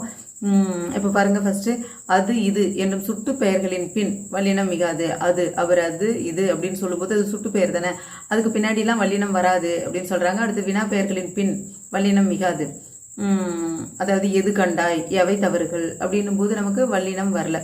அடுத்து எழுவாய் தொடர்கள் வல்லினம் மிகாது. எழுவாய்னா அந்த பேருக்கு பக்கத்துல புள்ளி வச்சு எழுத்து வராது இல்லையா. அடுத்து 3ஆம் 6ஆம் வேற்றுமை விரிகளில் வல்லினம் மிகாது அப்படின்னு சொல்றாங்க. 3ஆம் 6ஆம் வேற்றுமை, அதாவது 3ஆம் வேற்றுமை 6ஆம் வேற்றுமை விரிகளில் வல்லினம் மிகாது அப்படின்னு சொல்றாங்க. விரிகன வெளிப்படையா வந்திருக்கும் அதனுடைய உறுப்புகள். அடுத்தது விழி தொடர்களில் வல்லினம் மிகாது. விழி தொடர்கள்ல வல்லினம் மிகாது. அதாவது தந்தையே பாருங்கள், மகளே தா அப்படின்னு அப்படியே கேட்குறாங்க இல்லையா, விழித்தொடராக இருக்கும் இல்லையா, தந்தையே பாருங்கள் அப்படின்னு சொல்கிறோம்ல, அதெல்லாம் விழித்தொடர் ஆர்டர் போடுற மாதிரி அதில் வராது. அடுத்து பெயரச்சத்தில் வல்லினம் மிகாது. 2ஆம் வேற்றுமை தொகையில் வல்லினம் மிகாது. 2ஆம் வேற்றுமை தொகையின் போது அந்த உருபு மறைஞ்சு வந்ததுன்னா அது தொகைன்னு சொல்லுவோம். சரியா, 2ஆம் வேற்றுமை தொகை. 2ஆம் வேற்றுமை உருபு என்னது, ஐ இல்லையா. ஐ மறைஞ்சு வந்ததுன்னா, அதாவது நாடு கண்டான், நாட்டை கண்டான் அப்படின்றது நாடு கண்டான் அப்படின்னு வந்திருக்கு. அப்போ அது என்னது, அங்கே ஐ மறைஞ்சு வந்திருக்கு. அதே மாதிரி கூடு கட்டு, கூட்டை கட்டு அப்படின்னு அர்த்தம். அந்த ஐ மறைஞ்சு வந்ததுனால இது 2ஆம் வேற்றுமை தொகை அப்படின்னு சொல்கிறோம். அதுக்கு பக்கத்தில் எது வராது, அந்த வல்லினம் மிகாது. அடுத்து படி என்று முடியும் வினையச்சத்தில் வல்லினம் மிகாது அப்படின்னு சொல்கிறாங்க. வரும்படி பெரும்படி அப்படின்றோம் இல்லையா, வரும்படி சொன்னார், பெரும்படி கூறினார் அப்படின்றதுல புள்ளி வச்சு எழுத்து வராது. அடுத்தது வியங்கோல் வினைமுற்று தொடரில் வல்லினம் மிகாது. வியங்கோல் வினைமுற்று உங்களுக்கு தெரியும், லாஸ்டே நம்ம பார்த்தோம். வாழ்க அதெல்லாம் இருந்தது. வாழ்க வாழ்க தமிழ் அப்படின்னா அது வியங்கோல் வினைமுற்று, அதில் நடுவில் எதுவும் இத்து வரல. அடுத்து வருக தலைவா அப்படின்றதுலையும் இத்து வரல. இது ரொம்ப ரொம்ப முக்கியம். லாஸ்ட்டாக இருக்கிறது பாருங்க, வினைத்தொகையில் வல்லினம் மிகாது. ஃபர்ஸ்ட் பக்கம் பார்த்தீங்கன்னா மோஸ்ட்லி இம்பார்ட்டன்ட் தான். இந்த சைடு பார்த்தீங்கன்னா அதில் எல்லாமே நான் சொல்லியிருந்தேன். என்ன இம்பார்ட்டன்ட் சொல்லிட்டு எல்லாத்தையுமே சொல்லிட்டீங்களே அப்படின்னு நினைக்காதீங்க, அது எல்லாமே இம்பார்ட்டன்ட் தான். இப்போ இதில் செலக்டடாக சொல்கிறேன், கவனிங்க. இப்போ ஃபர்ஸ்ட் பாருங்கள், உண்மை தொகையில் வல்லினம் மிகாது. உண்மை தொகை தாய் தந்தை இரவு பகல் அப்படின்னு சொல்கிறோம். தாய் தந்தை அப்படின்னும் போது நம்ம உண்மை தொகைன்னு எப்படி சொல்கிறோம், தாயும் தந்தையும்ன்றதை மறைச்சி தொகையாக வந்திருக்கிறதுனால அது உண்மை தொகை அப்படின்னு சொல்கிறோம். இரவு பகல் அப்படின்றத நம்ம எப்படி சொல்லுவோம், இரவும் பகலும். இரவும் பகலும் உம்மும் மறைஞ்சு வந்திருக்கிறதுனால இது உண்மை தொகை இல்லையா. இதுலலாம் என்ன வராது, வல்லினம் வராது. அடுத்து என்ன இம்பார்ட்டன்ட் அப்படின்னு பார்த்தீங்கன்னா 3, 5, 6ஆம் வேற்றுமை தொடர்களில் வல்லினம் மிகாது. அதாவது எண்ணோடு சேர், எண்ணோடு ஓடு அப்படின்றது என்னது, 3ஆம் ஐ ஆள் கு உடு ஓடு அதெல்லாம் 3ஆம் வேற்றுமையில் வரும். அதோடு வராது. மரத்திலிருந்து பரி இருந்து அப்படின்ட்டு வந்திருக்கு, அது 5ஆம் வேற்றுமை உறுப்பு. அடுத்து குறைங்கினது அதுன்னு வந்திருக்கு, அது 6ஆம் வேற்றுமை உறுப்பு. இதிலலாம் வல்லினம் மிகாது. அடுத்து இது பாருங்க, ரொம்ப ரொம்ப இம்பார்ட்டன்ட். அடுக்கு தொடர் இரட்டைக்கிழவி ஆகியவற்றில் வல்லினம் மிகாது. எடுத்துக்காட்டு பாருங்க, பார் எங்கேயாவது புள்ளி வச்சு எழுத்து வந்திருக்கா, அதாவது இடையில வல்லினம் மிகுந்திருக்கா, இல்லை சலசல வல்லினம் மிகல. இதெல்லாம் அடுக்கு தொடர் இரட்டைக்கிழவி. ரெண்டுலையுமே இது வராது, வல்லினம் மிகாது. அடுத்து பார்த்தீங்கன்னா யாப்பிலக்கணம். யாப்பிலக்கணம் பார்த்தீங்கன்னா இலக்கணத்திலே மிக முக்கியமான இலக்கணம் எதுன்னு பார்த்தீங்கன்னா யாப்பிலக்கணம் தான். இது ரொம்ப இன்ட்ரெஸ்டிங்கான இலக்கணமும் கூட. இப்போ இதை எப்படி படிக்கணுன்றதை நான் சொல்கிறேன். நீங்கள் தனியாக படிக்கும்போது உங்களுக்கு கஷ்டமாக இருக்கும். இதை எப்படி படிக்கணும்னு ஈஸியாக பாருங்கள். இப்போ யாப்பிலக்கணம் அப்படின்னாவே ஒரு செய்யுளை நம்ம இயற்றுறோம் அப்படின்னா அதுக்கு முக்கியமான இலக்கணத்தை சொல்கிறது எதுன்னா அந்த யாப்பிலக்கணம் தான். சரியா, எப்படி செய்யுளை இயற்றணும் அப்படின்ற அதனுடைய முறைகளை சொல்கிறது தான் அந்த யாப்பிலக்கணம். இந்த யாப்பிலக்கணம் பார்த்தீங்கன்னா ஒரு 6 உறுப்புகளை கொண்டுள்ளது. அது உங்களுக்கு கண்டிப்பாக தெரிஞ்சே ஆகணும். எத்தனை உறுப்பு, 6 உறுப்பு. எழுத்து, அசை, சீர், தலை, அடி, தொடை. சரியா, இந்த 6 உறுப்புகளை கொண்டது தான் இந்த யாப்பிலக்கணம். இன்னொருத்தர் சொல்லுங்க, எழுத்து, அசை, சீர், தலை, அடி, தொடை. சரியா, இந்த 6ம் நமக்கு படிச்சிருக்கணும். அடுத்து இப்போ எழுத்து, ஃபர்ஸ்ட் எடுத்தோடனே எழுத்து இல்லையா. அப்போ இந்த 6ஐயும் பற்றி நம்ம இதில் விளக்கலாம். ஃபஸ்ட்டு எழுத்துனா என்ன உங்களுக்கே தெரியும். குறில் இருக்கும், நெடில் எழுத்து, குறில் எழுத்து, நெடில் எழுத்து, ஒற்று எழுத்து இருக்கும். ஒற்றுனா என்னால் ஒற்று எழுத்துனா அந்த புள்ளி வச்ச எழுத்து மற்றும் ஆயுத எழுத்து அக்கு இருக்கு இல்லையா, அதுவும் சேர்த்து தான் நம்ம ஒற்று எழுத்து அப்படின்னு சொல்லுவோம். எழுத்து அதோட முடிஞ்சிச்சு. அடுத்து அசைக்கு வாங்க. அசை அப்படின்னா அசைனா என்னென்னா, இப்போ ஒரு எழுத்தை நம்ம எழுதுகிறோம். எழுத்து மீன் இப்போ ஒரு சொல்லை எழுதுகிறோன்னு வச்சிங்களேன், அந்த எழுத்துக்களை நம்ம பிரிப்போம். எழுத்துக்களை பிரிக்கும் போது எப்படி பிரிக்கணும்னா அசைன்னு சொல்லுவோம். ஒரு அசை, இரசை அப்படின்னு பிரிப்போம். இப்போ பிரித்து நான் காட்டுவோம், உங்களுக்கு தெரியும், பின்னாடி வரும், உங்களுக்கு புரியும். இப்போ சரியா, எழுத்துக்களால் அதை தான் இங்கே என்ன சொல்கிறாங்க, எழுத்துக்களால் ஆனது தான் அசை அப்படின்னு சொல்கிறாங்க. இப்போ ஒரு மொழி இருக்குது, ஒரு வார்த்தை இருக்குது அப்படின்னா அதனுடைய அசை, அந்த சீர், ஆக்சுவலாக அதை நம்ம வந்து ஒரு எழுத்தை வந்து நம்ம சீர்னு சொல்கிறோன்னு வச்சிங்களேன். ஒரு திருக்குறளில் நம்ம சீர்னு சொல்லுவோம். அதை நம்ம பிரிக்கிறது அசையாக பிரித்து எழுதுவோம். அசை பிரித்து எழுதுக அப்படின்னு சொல்லுவாங்க. அசையை பிரித்து எழுதும்போது நமக்கு ஒரு எழுத்தாக பிரிப்போம், இல்லை 2 எழுத்தாக பிரிப்போம். அப்போ அதுக்குன்னு ஒரு ரூல்ஸ் இருக்குது. அந்த ரூல்ஸை நம்ம இதில் படிக்கலாம். ஓகே, இப்போ அசை அப்படின்னு பார்க்கும்போது நம்ம சொன்னோம், ஒரு எழுத்தை நம்ம பிரித்து எழுதும்போது எழுத்துக்களை நம்ம பிரிக்கிறோம். ஒரு சொல்லில் இருக்கிற எழுத்துக்களை பிரித்து எழுதினோம்னா அது அசைன்னு சொல்லுவோம். ஒரு எழுத்தாக பிரிக்கலாம், இல்லை 2 எழுத்தாக பிரிக்கலாம் அப்படின்னு ரூல்ஸ் இருக்குன்னு சொன்னோம். அந்த ரூல்ஸில் ஃபஸ்ட்டு இப்போ நேரசை, ஆக்சுவலாக சரி, நம்ம அடுத்தது வந்து அசை பார்க்க போகிறோம். இப்போ அசை அப்படின்னு சொல்லும்போது ஒரு சொல் இருக்கு இல்லையா, அந்த ஒரு சொல்லோ இல்லை ஒரு வார்த்தையோ இருக்குன்னா அதில் இருக்கிற எழுத்துக்களை நம்ம பிரித்து எழுதுவோம். அது எப்படி பிரிக்கிறதுன்னு ஒரு ரூல்ஸ் இருக்குது, அதை நம்ம பார்க்கலாம். அதை வந்து நேரசை நிறையசை அப்படின்னு 2 வகையாக. இப்போ அசை எத்தனை வகைப்படும்னு கேட்டால் 2 வகைப்படும். அது என்னன்னு கேட்டிங்கன்னா நேரசை நிறையசைன்னு ரெண்டு வகை இருக்குது. இதில் நேரசையினுடைய ரூல்ஸை நம்ம பார்க்கலாம். நேரசையாக இருக்கணும்னா என்ன ரூல்ஸ் இருக்கணும் அப்படின்னா, ஒரு எழுத்தை எப்படி பிரிக்கலாம் அப்படின்றதுனுடைய ரூல்ஸ் தான். தனியாக குறில், ஒரு குறில் தனியாக இருந்ததுன்னா அதை பிரிக்கலாம், தனி குறியில். அதுமாதிரி தனி குறிலோட ஒற்று சேர்ந்து வந்ததுன்னா கண்டிப்பாக அந்த ஒற்று சேர்த்து தான் பிரிச்சாகணும். அடுத்து தனி நெடிலாக இருந்ததுனாலும் அது வந்து நேரசையில் பிரிக்க முடியும். அடுத்து தனி நெடில் ஒற்று. அப்போ இப்படிலாம் நம்ம பிரிக்கும்போது ஒன்று தனி குறிலாக இருந்ததுன்னா அது நேரசை, தனி குறிலோட ஒற்று சேர்ந்து இருந்தால் நேரசை. அடுத்து தனி நெடிலாக இருந்ததுன்னா அது நேரசை, தனி நெடில் ஒற்று அப்படின்னு இருந்ததுன்னா அது வந்து நேரசை. அதுக்கு எக்ஸாம்பிள் தான் கொடுத்துருக்காங்க. தனி குறில்னா பா, குறில் எழுத்து. அடுத்து தனி குறிலோட ஒற்றுனா பல், பா வந்து குறில், அதோட ஒற்று எழுத்து. அடுத்து தனி நெடில்னா நெடில் எழுத்து, பா நெடில். அடுத்து தனி நெடிலோட ஒற்று எழுத்து, பாயில், பால். இதுதான் நமக்கு எக்ஸாம்பிளோட கொடுத்துருக்காங்க நேரசை. இதெல்லாம் வந்ததுன்னா நேரசைன்னு தான் நீ மார்க் பண்ணணும், சரியா? அடுத்தது வந்து நிறையசைக்கு நம்ம போகிறோம். ஏன்னா 2 அசை இருக்குது. அசையில் வந்து நேரசை நிறையசைன்னு 2 வகைப்படும். இப்போ நிறையசைக்கு வாங்க. 2 குறில் ஒன்றா சேர்ந்து வந்ததுன்னா அது வந்து நிறையசையில் வரும். அடுத்து 2 குறிலோட ஒரு ஒற்றெழுத்து சேர்ந்து வந்ததுனாலும் அது நிறையசையில் வரும். அடுத்து குறிலோட 2ஆவதாக நெடில் வரணும். ஃபஸ்ட்டு குறில் வரணும், 2ஆவதாக நெடில் வந்ததுன்னா அது நிறையசையில் வரணும். அடுத்து குறில் நெடில் ஒற்று. ஃபஸ்ட்டு குறில் வரணும், அடுத்து நெடில் வரணும், அடுத்து ஒற்று வரணும். இப்படி வந்ததுனால அது நிறையசை. நல்லா ஞாபகம் வச்சிங்க. குறில் ஃபஸ்ட்டு வந்து 2ஆவது நெடில் வரணும். அதேமாதிரி குறில் ஃபஸ்ட்டு வந்து 2ஆவது நெடில் வந்து 3ஆவது ஒற்று வந்ததுனாலும் அது வந்து நிறையசையில் தான் சேரும். இப்போ பாருங்கள், இப்போ குறில் 2மே குறில்னா ஆவும் குறில், நீயும் குறில், அணி. அடுத்தது 2 குறில் ஒற்று, அணில் அப்படின்றது இது குறில் ஒற்று. அடுத்து விழா, ஒரு குறில் ஒரு நெடில் எழுத்து. அடுத்து குறில் நெடில் ஒற்று, வி வந்து குறில், ரா வந்து நெடில், எரு வந்து ஒற்று எழுத்து. ஸோ இது வந்து நிறையசையில் சாருது. ஓகே, இது நல்லா ஞாபகம் வச்சிங்க. இப்போ வந்து இதெல்லாம் வந்து இப்போ நேரசைக்கான ரூல்ஸ். இந்த ரூல்ஸை கேட்டாலும் கேட்க சான்ஸ் இருக்குது, சரியா? இப்போ வந்து 2 குறில் ஒற்று நேரசையில் வருமா நிறையசையில் வருமா அப்படின்னு கொஸ்டின் கேட்பாங்க. அடுத்தது வந்து ஓரசை சீரும் ஒன்று இருக்குது. ஓரசை சீர்னா ஒரு அசை மட்டும்தான் வரும், சரியா? அந்த ஓரசை என்ன அப்படின்னு பார்த்தீங்கன்னா நேர் அப்படின்னு ஒரு வார்த்தை வரலாம், இல்லை நிறை மட்டும் தனியாக வரலாம், இல்லை நேர்பூன்னு வரும், நிறைபூன்னு வரும். இதனுடைய வாய்ப்பாடு பார்த்தீங்கன்னா நேர் மட்டும் வந்ததுன்னா அது வந்து நாள்னு சொல்லுவோம், நிறை மட்டும் வந்ததுன்னா மலர்னு சொல்லுவோம், நேர்பூ வந்ததுன்னா நேர்பூ அப்படின்னா இப்போ ஒரு நெடில் எழுத்து இருக்குது, அதோட வந்து ஒரு குறில் சேர்ந்தோ அதோட ஜாயிண்டாக வேறு ஏதோ ஒரு எழுத்து வந்ததுன்னா, அதாவது ஒற்றெழுத்து இல்லாமல் வேறு எழுத்து வந்ததுன்னா அது நேர்பூன்னு சொல்லலாம். அதுமாரி நிறைனா நமக்கு ரூல்ஸ் என்ன, 2 குறில் இருந்ததுன்னா அது வந்து நிறைன்னு சொல்லுவோம் இல்லையா? அந்த 2 குறிலோட ஒரு ஒற்றெழுத்து வந்தாலும் அதை நிறைன்னு தான் சொல்லுவோம். இந்த பூன்ற எழுத்து எக்ஸ்ட்ரா ஒரு குறில் எழுத்து வந்திருக்கு, அப்படி வந்ததுன்னா அதை நேர்பூ அப்படின்னு சொல்லுவோம், சரியா? இப்போ நிறைபூன்னு சொல்லுவோம். அப்போ நேர்பூ நிறைபூ அப்படின்றதுக்கு நேர் அசையை விட எக்ஸ்ட்ரா ஒரு குறில் எழுத்து வந்ததுன்னா அதை வந்து நேர்பூன்னு சொல்லுவோம். அதுமாதிரி நிறைபூன்னா நிறைக்குரிய ரூல்ஸுக்கு இருக்கிறத விட ஒரு குறில் எழுத்து எக்ஸ்ட்ரா வந்ததுன்னா அது நிறைவுன்னு சொல்கிறோம், சரியா? இப்போ பாருங்கள், இதனுடைய வாய்ப்பாடு நீங்கள் மெமரி படிங்க. ஃபஸ்ட்டு வந்து அசையை நேராக மெமரி படிங்க. ஃபஸ்ட்டு நேர் வருது, அப்புறம் நிறை வருது, அப்புறம் நேர்பு வருது, நிறைவு வருது. இப்படி மனப்பாடம் பண்ணிக்கோ. வாய்ப்பாடு இது மனப்பாடம் பண்ணி தான் ஆகணும், ஏன்னா இது வந்து ஒரு ஃபார்முலா மாதிரி தான். இது வந்து இப்போ நேர்னா நாள், இது ஒவ்வொன்றுக்கும் படிச்சுன்னா உனக்கு மறந்துடும். இப்போ பாருங்கள், நாள் மலர் காசு பிறப்பு, இதுக்கு ஒரு ஷார்ட்கட் நம்ம வச்சுக்கலாம். ஒரு நாள் வந்து மலரை காசு கொடுத்து வாங்கினா பிறந்த குழந்தைக்காக, சரியா? ஒரு நாள் மலரை காசு கொடுத்து வாங்கினா பிறந்த குழந்தைக்காக, நாள் மலர் காசு பிறப்பு, இப்படிதான் ஞாபகம் வச்சுக்கணும் நீங்கள். இப்போ ஓரசை சீர்கான வாய்ப்பாடு கேட்கலாம். நாள் மலர் காசு பிறப்பு, இதில் இல்லாதது ஏதாவது ஒன்று கேட்டு கூட இதில் இருக்கிறது எது இல்லாதது ஏதாவது ஒன்று கூற்று காரணத்தில் கேட்பாங்க, மாற்றி கேட்டு விடுவாங்க. அப்போ இந்த ஓரசை சீருக்குரிய வாய்ப்பாடு உனக்கு தெரிஞ்சிருக்கணும். ஓகே, அடுத்து வந்து ஈரசை சீருக்கு வாங்க. ஈரசை சீர் இப்போ நல்லா கவனி. இப்போ நம்ம ஃபர்ஸ்ட் வந்து நேரசேக்கு ரூல்ஸ் படித்தோம்.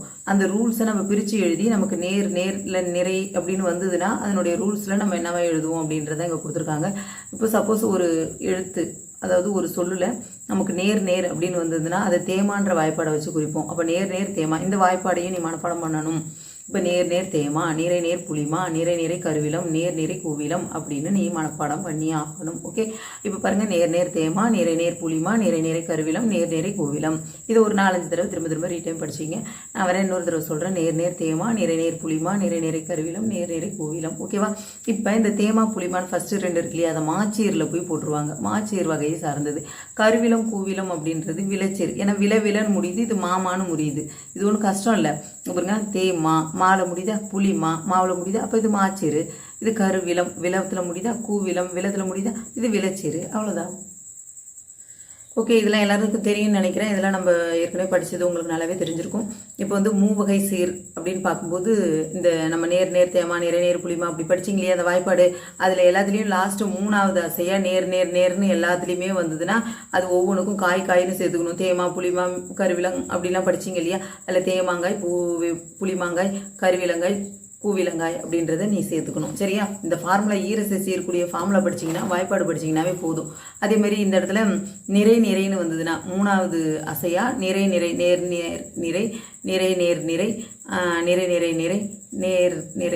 அப்படின்னு வந்ததுன்னு வச்சிங்களேன். கனின்னு சேர்த்துக்கணும். தேமாங்கனி, புளிமாங்கனி, கருவிலங்கனி, கூவிலங்கனி அப்படின்னு சேர்த்துக்கணும். சரியா? இதெல்லாம் உங்களுக்கு தெரியும்னு நினைக்கிறேன். இப்போ இதை நம்ம தெரியாததை பார்க்கலாம். நெக்ஸ்ட் பாருங்க, இது முக்கியமானது. காய் சீர்களை வெண்சீர்கள் என்று அழைக்கிறோம். நல்லா ஞாபகம் வச்சுங்க. காய் சீர்களை என்ன சீர்கள் என்று அழைக்கிறோம்? வெண்சீர்கள் என்று அழைக்கிறோம். மூவகை சீர்களை அடுத்து நேரசை அல்லது நிறையசை சேர்கின்ற போது 4 சீர் தோன்றும். எக்ஸ்ட்ராவாக ஒரு சீர் வந்ததுன்னா அது 4 தானே சொல்லுவோம். அதுதான் இங்கே சொல்கிறாங்க. இதில் ஒன்றும் இது இல்லை.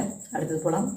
இது கொஞ்சம் கவனிச்சிங்க. அலகிட்டு வாய்ப்பாடு கூறுதல் வந்து நம்ம எளிய முறையில் அளக்கலாம்னு சொல்லியிருக்காங்க. இதில் சும்மா ரூல்ஸ் கொடுத்துருக்காங்க. இது மட்டும் ஜஸ்ட் பார்த்துங்க. வெண்பாவில் இயற்சீரும் மென்சீரும் மட்டுமே வரும், பிற சீர்கள் வராது. இது வந்து கூற்று காரணத்தில் கேட்டாலும் கேட்கலாம். அதாவது வெண்பாவில் இயற்சீரும் மென்சீரும் வரும், பிற சீர்கள் வராது அப்படின்னு தெரிஞ்சுக்கங்க. அடுத்து தலை இருக்கு இல்லையா, தலையில் இயற்சீர் வெண்டலையும் வெண்சீர் வெண்டலையும் மட்டுமே வரும், பிற சீர் தலைகள் வராது. அடுத்தது ஈட்டுசீர் ஓரசை சீர்களில் முடியும். ஜஸ்ட் ஒன் கிளான்ஸ் பார்த்துக்கோ, அவ்வளோதான். அடுத்து வந்து இங்கே ஒரு திருக்குறள் கொடுத்துட்டு அதை வந்து சீர்பிரித்து எழுத சொல்கிறாங்க. இது உங்களுக்கு இந்த ஃபார்முலாவை வச்சு எழுத தெரியும்னு நினைக்கிறேன். எழுத தெரியாதுன்னா எனக்கு கமெண்டில் சொல்லுங்கள், நான் இதை எக்ஸ்பிளைன் பண்ணுறேன். ஓகே, இப்போ நம்ம அடுத்தது இதில் யாப்பிலக்கணத்தில் அடுத்தது என்ன பார்க்க போகிறோம்னா தலை நம்ம பார்க்க போகிறோம். தலை வந்து எத்தனை வகைப்படும் அப்படின்னா 7 வகைப்படும். ஆக்சுவலாக நம்ம ஃபஸ்ட்டே நம்ம பார்த்துருக்கோம். ஒவ்வொன்றுக்கும் வகைகள் நம்ம சொல்லணுன்னு இருந்தேன். இப்போ அசை வந்து எத்தனை வகைப்படும் அப்படின்னு நம்ம சொன்னோம். 2 வகைப்படும், நேரசை நிறைசை அப்படின்னு சொல்லியிருக்கோம். அடுத்தது வேற என்ன படித்தோம் நம்ம? எழுத்து, அசை, சீர் வந்து என்ன? சீர் வந்து 4 வகைப்படும் இல்லையா, அதை சொல்லாமல் விட்டுட்டு அதை ஞாபகம் வச்சிங்க. சீர் வந்து எத்தனை வகைப்படும்? 4 வகைப்படும். ஓரசை சீர், ஈரசை சீர், மூவசை சீர், 4 சீர் அப்படின்னு 4 வகைப்படும். அதுக்கப்புறம் என்ன வரும்? எழுத்து, அசை, சீர், தலை வருது இல்லையா. தலை வந்து 7 வகைப்படும். அதை நம்ம பார்க்கலாம். தலை வந்து 7 வகைப்படும் தலை. அடுத்தது வந்து அடி வந்து 5 வகைப்படும். தொடை வந்து 8 வகைப்படும். சரியா? இந்த வகைகளை ஃபஸ்ட்டே படிச்சிருக்கணும். சரி, ஓகே. இப்போ தலையில் பார்க்கலாம். தலை அப்படின்னா என்ன அப்படின்னா இது ஒன்றும் பெரிய பிரமாதம் இல்லை. நல்லா கவனிங்க. இப்போ வந்து ஒரு நின்ற சீரின் ஈற்றசையும் அதனை அடுத்து வரும் சீரின் முதல் அசையும் பொருந்துதல் தலை எனப்படும். அதாவது நம்ம முன்ன பார்த்தோம் இல்லையா, நிலைமொழி வருமொழின்னு பார்த்தோம். அதை தான் வந்து நின்ற சீர் ஈற்று சீர் அப்படின்னு சொல்கிறாங்க, வரும் சீர் அப்படின்னு சொல்கிறாங்க. நின்ற சீரின் ஈற்றசையும் லாஸ்ட்டாக நின்ற சீர்னா நிலைமொழியில் இருக்கிற கடைசி எழுத்தும் அதனை வரும் சீரினும் அதுக்கு அடுத்து வர வார்த்தை இருக்கு இல்லையா, அதனுடைய முதல் அசையும் பொருந்துமாறு இருந்ததுன்னா அதை தலை அப்படின்னு சொல்கிறோம். இது ஒன்றியும் ஒன்றாமலும் கூட வரும். இது வந்து 7 வகைப்படும். ஓகேவா? இப்போ இந்த 7 வகைகள் தான் இங்கே கொடுத்துருக்காங்க. நேரொன்று ஆசிரியத்தலை, நிறையொன்று ஆசிரியத்தலை, ஏர்சீர் வெண்டலை, வெண்சீர் வெண்டலை, களித்தலை, ஒன்றிய வஞ்சித்தலை, ஒன்றா வஞ்சித்தலை அப்படின்னு சொல்லிட்டு நமக்கு கொடுத்துருக்காங்க. இதுக்கு வந்து இதுவும் இந்த ஒரு ஃபார்முலா மாதிரி தான். நேரொன்று ஆசிரியத்தலை அப்படின்னா மாமுன் நேர் அப்படின்ற ஃபார்முலா வரும். நிறையொன்று ஆசிரியத்தலைனா விலமுன் நிறைன்னு வரும். அடுத்து ஏர்சீர் வெண்டலைனா மாமுன் நிறை விலமுன் நேர் அப்படின்னு வரும். இது கொஞ்சம் நீங்கள் புரிஞ்சுக்கிட்டு மனப்பாடம் பண்ணணும். வெண்சீர் வெண்டலைனா காய்முன் நேர், களித்தலைனா காய்முன் நிறை, ஒன்றிய வஞ்சித்தலைனா கனிமுன் நிறை, ஒன்றா வஞ்சித்தலைனா கனிமுன் நேர். இது வந்து கொஞ்சம் முக்கியமானது. இது எக்ஸாமில் ஏற்கனவே கேட்டிருக்கிறாங்க. இந்த டாபிக், இந்த தலை டாபிக் வந்து ஏற்கனவே கலித்தலை கேட்டிருக்காங்க. அதாவது காய்முன் நிறை அப்படின்றத நமக்கு கொஸ்டின் கேட்டிருக்காங்க. எந்த தலையில் வரும் அப்படின்ற மாதிரி கலித்தலைன்னு நமக்கு தெரிஞ்சிருக்கணும். சரியா? காய்முன் நிறைன்றது கலித்தலை. அதேமாதிரி இதுவும் சம்டைம் கேட்டிருப்பாங்க. ஒன்றிய வஞ்சித்தலை, கனிமுன் நிறை, அதை டிஆர்பி எக்ஸாம்லாம் கேட்டிருப்பாங்க. டெட்டுன்னு சொல்லாமல் பார்த்தோம்னா டெட்டுலேயும் கேட்டிருப்பாங்கன்னு நினைக்கிறேன், டிஆர்பிலையும் கேட்டிருக்காங்க. ஒன்றிய வஞ்சித்தலை அப்படின்னா கனிமுன் நிறை, ஒன்றா வஞ்சித்தலையில் கனிமுன் நேர். அடுத்து பார்த்திங்கன்னா அடி வந்து எத்தனை வகைப்படும் சொன்னோம்? 5 வகைப்படும். சரியா? இது வந்து குரலடி, சிந்தடி, அளவடி, நெடிலடி, கழி நெடிலடி அப்படின்ட்டு நமக்கு வந்து 5 வகையாக இருக்குது. குரலடி இது நான் கொஞ்சம் முக்கியமானது பார்த்துங்க. 2 சீர்களை இதுவும் கேட்டிருக்காங்க. 2 சீர்களை கொண்டது குரலடி, 3 சீர்களை கொண்டது சிந்தடி, 4 சீர்களை கொண்டது அளவடி, 5 சீர்களை கொண்டது நெடிலடி, சீர்கள் அல்லது 6 சீர்கள் அல்லது அதற்கு மேற்பட்ட சீர்களை கொண்டது கழி நெடிலடி. ஓகேவா? இது முக்கியமானது. 2 வந்ததுன்னா குரல் நமக்கு நல்லாவே தெரியும். குரல் வந்து எத்தனை அடியில் இருக்கும்? 2 அடியில் இருக்கும். அதனால குரல் அடி ஞாபகம் வச்சுங்க. சிந்தடி, சிந்து வந்து 3 அடியில் பாடுறாங்கன்னு ஞாபகம் வச்சுங்க. அடுத்து அளவடி, அளவாக இருந்ததுன்னா 4 அடி தான் எடுத்து வைக்கணும். அளவாக நடக்கணும்னா நீ 4 அடி தான் எடுத்து வைக்கணும். அதனால அளவடி. 5 சீர்களை கொண்டது நெடிலடி. கொஞ்சம் அதிகமாக இருக்குது, அதனால நெடிலடி. 5க்கு மேலே 6க்கு மேலே இருந்ததுன்னா அது கழி நெடிலடி. சரியா? ஓகே. தொடை இது எல்லாருக்குமே தெரிஞ்சது. தொடை வந்து தொடுத்தல் அப்படின்னு பொருள்படும். தொடை அப்படின்னா அது எத்தனை வகைப்படும் அப்படின்னு கேட்டாங்கன்னா 8 வகைப்படும். சரியா? நமக்கு இந்த லெசனில் வந்து மோனைத்தொடை, எதுகுத்தொடை, ஏபுத்தொடை 3 தான் கொடுத்துருக்காங்க. மோனைத்தொடை அப்படின்னா என்னென்னு உங்களுக்கு நல்லாவே தெரியும்.